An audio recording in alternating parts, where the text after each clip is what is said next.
What is going on, guys? It is Wrestlelamia here, back with another video. And finally, the King and Queen of the Ring tournament is here. And this time, the tournament winners will receive a title match at SummerSlam. There are 4 other title matches and rumors of an appearance by Uncle Howdy, and this year's event looks huge. Join us now as we look at the recap of the show and provide our exclusive analysis as we look at the good, the bad, and the downright ugly. Be sure to subscribe and hit that notification bell for daily wrestling videos, and follow us on Facebook for exclusive lists. Also check out our new videos on Wrestlelamia XL.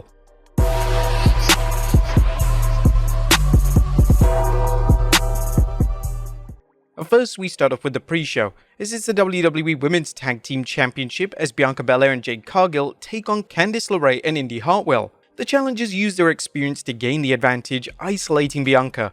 However, the champ's chemistry and incredible skills are enough to keep the titles around their waist, and their DDT German suplex double team maneuver is too much for Candice to kick out of, as Bianca Belair and Jade Cargill retain the Women's Tag Team Championships. Now it's on to the main show. As first, it's the Women's World Championship match as champion Becky Lynch takes on Liv Morgan. The theme of the match is Liv's desire to break out from what seems like a perpetual number 2 spot to the number 1 position in the women's division. Unfortunately, Becky Lynch's efforts make it clear Liv is going to come up short, but that is until Dominik Mysterio slides the chair into the ring while the referee is distracted and DDTs Lynch on it. Oblivion for the insurance policy, and Morgan gets the 1, 2, 3 and the women's title. Liv Morgan is the new Women's World Champion. Next up is a triple threat match for the Intercontinental Championship as champion Sami Zayn takes on Chad Gable and Bronson Reed. All 3 superstars wear each other down until Chad Gable gets the upper hand after German suplexing both Sami and Bronson simultaneously. Gable takes Zayn outside for Otis to take him out, but Otis is reluctant. But when he finally agrees, Otis tries to clothesline Sami, but Zayn ducks and Gable is instead flattened. Sami returns to the ring, delivers a haluva kick to a still dazed Bronson Reed and covers him to retain. Sami Zayn is still the Intercontinental Champion, but now it's the Queen of the Ring tournament final as Lyra Valkyrie takes on Nia Jax. Now it's a classic David vs Goliath battle as Lyra uses her speed to try and overcome Nia Jax's size and power advantage. However, she can't overcome Jax's experience advantage, and one mistake is all it takes for Jax to deliver the bonsai drop from hell and flatten Lyra. Nia Jax is the 2024 Queen of the Ring. Triple H crowns Nia and congratulates her. Kyla Braxton interviews Jax, but Jax isn't having it. She tells the fans she knows they're unhappy with her win, but she doesn't care. Byron Saxton is then backstage and Becky Lynch is shouting at Dominik Mysterio over his apparent backfired interference. And next up is the King of the Ring tournament finals as Gunther takes on Randy Orton. The ring general lives up to his name, targeting Randy Orton's back throughout the match. And to make matters worse, Orton appears to have tweaked his knee. Nonetheless, Orton is about to quit, but Gunther begins targeting the Viper's knee. A second RKO out of nowhere, but he can't use his bad knee for the added leverage, and Gunther kicks out, striking Orton's bad knee. Gunther uses a crucifix pin to win the crown, as Gunther is now crowned the 2024 King of the Ring. Triple H hands Gunther his crown. He's done it. But Byron Saxton asks Gunther how it feels to be King of the Ring, and the fans chant, "You deserve it." Gunther thanks them, then tells the fans what he deserves is none of their business. The ring general boasts that the Apex Predator became the prey, and at SummerSlam, he'll become a world champion.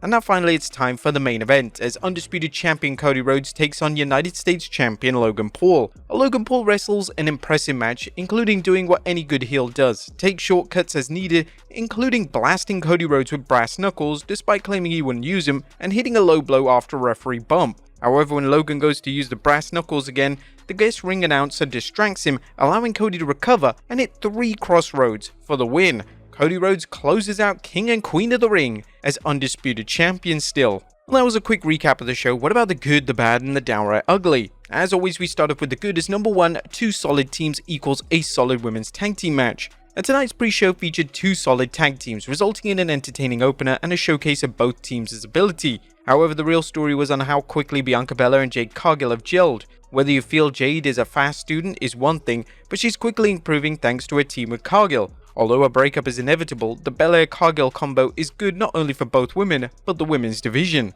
Number 2, another workhorse classic.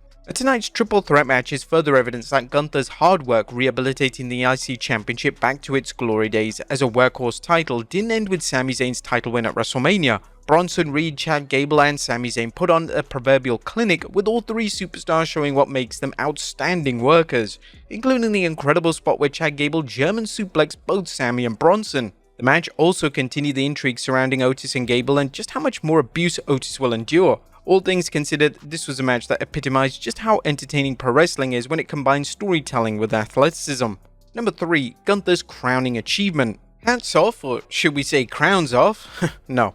To Randy Orton and Gunther for delivering an electrifying finals match that pit one of the WWE's greatest against a wrestler who conceivably could become its greatest. Orton vs Gunther told a fantastic story of both men hellbent on the opportunity of earning a world title match and two men wrestling on another level. While Gunther isn't known for cheating, he's known for being ruthless, and Randy Orton's freak knee injury was the edge Gunther needed and once he exploited to earn a well-deserved win. Of course, the fans were the real winners as they witnessed a phenomenal match that could have been as good, if not better, than Gunther vs Brock Lesnar. Number 4. Delightful details. As good as Gunther's win was for him, the WWE helped solidify his character somewhat obsessed with one goal: winning the World Championship. The ring general didn't even bother to put his crown on, a detail that strongly suggests he sees it as nothing more than a means to an end. Normally we'd classify this as degrading the crown, but it fits Gunther's character so well that it's a plus. Number 5. Corey saves Cole. Sometimes it doesn't take much to create a lasting memory at a PLE. Such was the case when Michael Cole angered Logan Paul by calling him out for using brass knuckles, despite Logan's promise not to use them.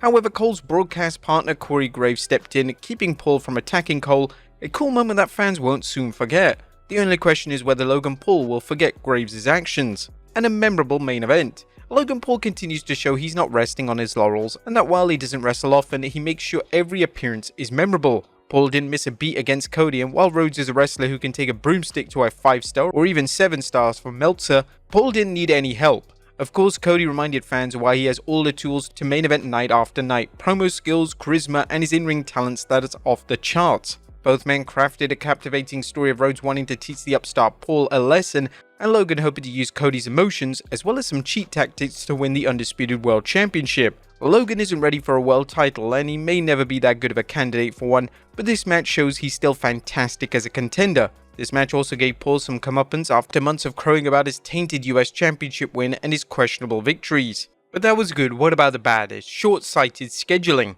Although the women's tag title match was good, the decision to put it on the pre-show wasn't. Adding a 6th match, the King and Queen of the Ring, was a no-brainer, but putting it on the pre-show instantly devalued the tag titles. While a 2-hour pre-show is agonizing enough without a match to break things up, the WWE could have featured a different match and still found room on the main show. Just how long was Randy Orton's entrance? Title matches have no place on a pre-show, whether they're the men's titles or the women's. Number 2. Overstating the obvious. No, we're not criticizing Michael Cole and Corey Graves announcing for the entire PLE, but focusing on the end of Becky vs Liv's match, where both announcers repeatedly said Dominik Mysterio was out there to ensure Becky Lynch retained the women's title against Rhea Ripley's arch-nemesis Liv Morgan. While fans watching the things behind the scenes know something is going on between Liv and Daddy Dom, it's understandable that the announcers didn't want to broadcast this. However, having the announcers repeatedly say how Mysterio was out there to help Becky and then following up with how things backfired was an insult to the fans' intelligence and something from the days when Vince McMahon screamed into the announcer's headset. And Michael Cole doesn't know his role. And while we're not putting this in the ugly because it may play out into a storyline, Michael Cole's outrage at Logan Paul was nothing short of ridiculous. Announcers are known for getting irate, but Cole crossed the line and made the match about himself, something that shouldn't ever happen. That was nothing downright ugly, as King and Queen of the Ring featured some incredible matches, including the Intercontinental Championship match, the King of the Ring finals, and the Undisputed Championship bout. Even better, the match told some great stories along the way. Once again, the WWE demonstrated how to incorporate phenomenal wrestling with strong storylines. The only odd thing was Uncle Howdy's absence. The WWE's digital breadcrumbs seemed to be lead to a big reveal at King and Queen of the Ring, and the only things fans saw were a couple of glitches that will no doubt lead to more clues. What would you guys think of the King and Queen of the Ring PLE? Let us know in the comments down below, and I'll see you next time with some more wrestling content.